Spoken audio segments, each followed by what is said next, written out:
निश्चयाचा महामेरू बहुत जनासी उद्धारू, निश्चयाचा महामेरू बहुत जनासी उद्धारू असा दृढ निश्चय करून छत्रपती शिवाजी महाराजांनी 350 वर्षापूर्वी शेकडो वर्ष गुलामगिरीमध्ये जळत असलेल्या महाराष्ट्रातल्या दिनदुबळ्या समाजाला बाहेर काढण्याचा दृढ निश्चय केला आणि त्या दृढ निश्चयाची फलश्रुती म्हणजे आजचा आपला समाज। आज आपण जे या ठिकाणी बसलेलो आहोत त्याचं ते बसलेले असण्या पाठीमागचं कारण आहे की शिवाजी महाराजांनी केलेला तो दृढ निश्चय।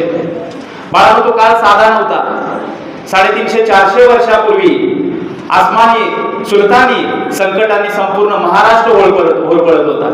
ह्या आसमानी सुलतानी संकटांतून दिनदुबळ्या समाजाला, जनतेला बाहेर काढणारा नेता किंवा बाहेर काढणारा एक युगपुरुष या ठिकाणी अवतरला, तो म्हणजे छत्रपती शिवाजी महाराज।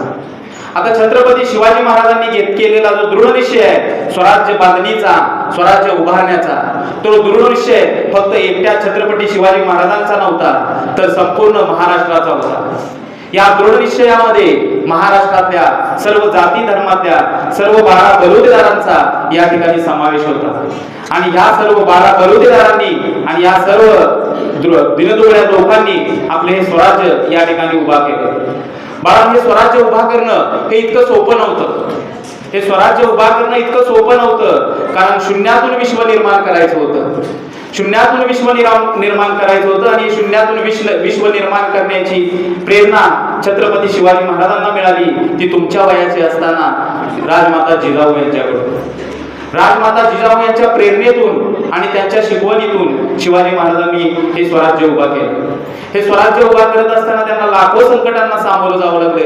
त्यातली काही संकट आता आपल्या विद्यार्थिनींनी ह्या संकटातून आपल्यासाठी सुद्धा बरंच काही शिकण्यासारखं आहे। छत्रपती शिवाजी महाराजांची कामगिरीचा जर आपण विचार केला किंवा त्याचं जर वाचन केलं किंवा त्याचा जर आढावा घेतला तर ह्या आढाव्यातून असं दिसून येईल की पृथ्वी तलावरती जेवढे राज्यकर्ते होऊन गेले त्या राज्यकर्त्यांपैकी छत्रपती शिवाजी महाराज असे राज्यकर्ते होते की त्यांनी शून्य, मी काल स्टाफ रूम मध्ये सुद्धा म्हणलो की ते शून्य, त्यांच्याकडून शून्य चुकीची गोष्ट घडली। इतिहासामध्ये असे हजारो त्या ठिकाणी राज्यकर्ते होऊन गेले, मात्र प्रत्येक राज्यकर्त्याकडून कोणती ना कोणती चुकीची गोष्ट घडलीच। मात्र छत्रपती शिवाजी महाराज हे असे एकमेव राज्यकर्ते आहेत की ज्यांच्याकडून कोणतीही चुकीची गोष्ट घडलेली आहे असा उल्लेख इतिहासामध्ये कुठेही आढळत नाही। आणि त्यामुळेच छत्रपती शिवाजी महाराजांच्या कार्याचा अभ्यास पाश्चात्य देशांमध्ये सुद्धा केला जातो।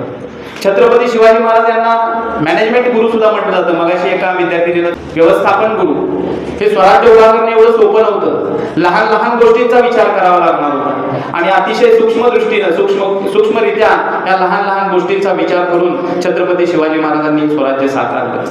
हे स्वराज्य साकारत असताना त्यांना गड किल्ल्यांची खूप मदत झाली।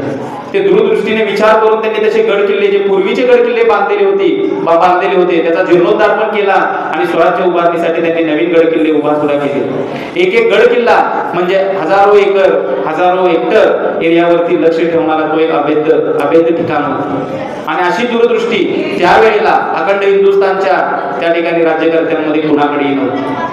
शिवरायांचं सैन्याचा विचार केला, शिवरायांच्या मावळ्यांचा विचार केला, शिवरायांच्या सैन्याचा विचार केला तर मुघल असतील, आदिलशाही असेल किंवा इतर ज्या शाया होत्या त्याच्या तुलनेत आपल्या शिवरायांच्याकडे सैन्य जे आहे ते अतिशय कमी होतं।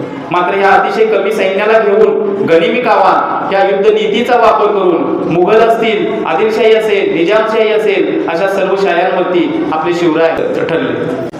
त्याचबरोबर शिवरायांनी फक्त युद्धच खेळली असं नाही आहे, जनतेच्या हिताची त्यांनी अनेक चांगली कामं सुद्धा केलेली आहेत, पर्यावरण रक्षणाची अनेक चांगली कामं केलेली आहेत। त्यामुळे शिवरायांची जी दूरदृष्टी आहे ती दूरदृष्टी फक्त युद्धापुरती किंवा स्वराज्य उभारण्यापुरती, स्वतःचं राज्य उभा करायचं एवढ्यापुरतं मर्यादित नव्हती, तर लोक कल्याणकारी राज्य निर्माण करण्याची दूरदृष्टी त्यांची होती। दुसरी गोष्ट, आत्ताच्या काळामध्ये, आत्ताच्या सध्याच्या 21व्या युगामध्ये शिवरायांच्याकडं अमुक एक समाजाचं व्यक्तिमत्व, अमुक एक समाजाचं नेते किंवा अमुक एक समाजाचं दैवत म्हणून पाहिलं जातं। हिंदुस्थानचे दैवत आहे, सर्व जाती धर्माचे, सर्व जाती पंथाचे दैवत आहे। आत्ताच्या घडीला प्रत्येक थोर माणूस, प्रत्येक थोर पुरुष, प्रत्येक समाजानं वाटून घेतलेला आहे आणि त्या वाटून घेतलेल्या थोर पुरुषासोबत, थोर पुरुषांच्या विचारांच्या सोबत राजकारण केलं जात आहे। मात्र हे अतिशय चुकीचं आहे. छत्रपती शिवाजी महाराज हे सर्व धर्म समभाव मानणारे होते. त्यामुळे आपल्याला असं दिसून येईल की त्यांचं सैन्य असेल, त्यांचं प्रशासन असेल, त्या सैन्यामध्ये प्रशासनामध्ये सर्व जाती धर्माची लोक त्या ठिकाणी असलेले दिसून येतील आणि सर्व जाती धर्माच्या या प्रशासनातील लोकांना महाराजांच्याकडून समान मान त्या ठिकाणी मिळत होता. छत्रपती शिवाजी महाराजांच्या बाबतीत अनेक गोष्टी बोलता येतील. त्यांनी पर्यावरण रक्षणाचं केलेलं काम, अगदी मग त्यांच्या राजआज्ञा ज्या आहेत त्या राजआज्ञांमधून त्यांनी सांगितलेलं होतं की वृक्षतोड कोणत्याही प्रांतामध्ये आपल्या झाली नाही पाहिजे, अशा आज्ञा त्यांच्या सरदारांना त्यांनी दिलेल्या होत्या. गावोगावी त्यांनी विहिरी खोदण्यास सांगितलेल्या होत्या. जी गावं डोंगर उतारावरती आहेत त्या ठिकाणी बांध घालून पावसाचं पाणी जमिनीमध्ये मुरवायच्या आज्ञा छत्रपती शिवाजी महाराजांनी दिलेल्या होत्या. जंगलांमध्ये असणारे जे पशु पक्षी प्राणी आहेत त्या प्राण्यांचं रक्षण झालं पाहिजे, त्यांच्या शिकारी नाही केल्या पाहिजेत, अशाही आज्ञा छत्रपती शिवाजी महाराजांच्या असलेल्या दिसून येतील.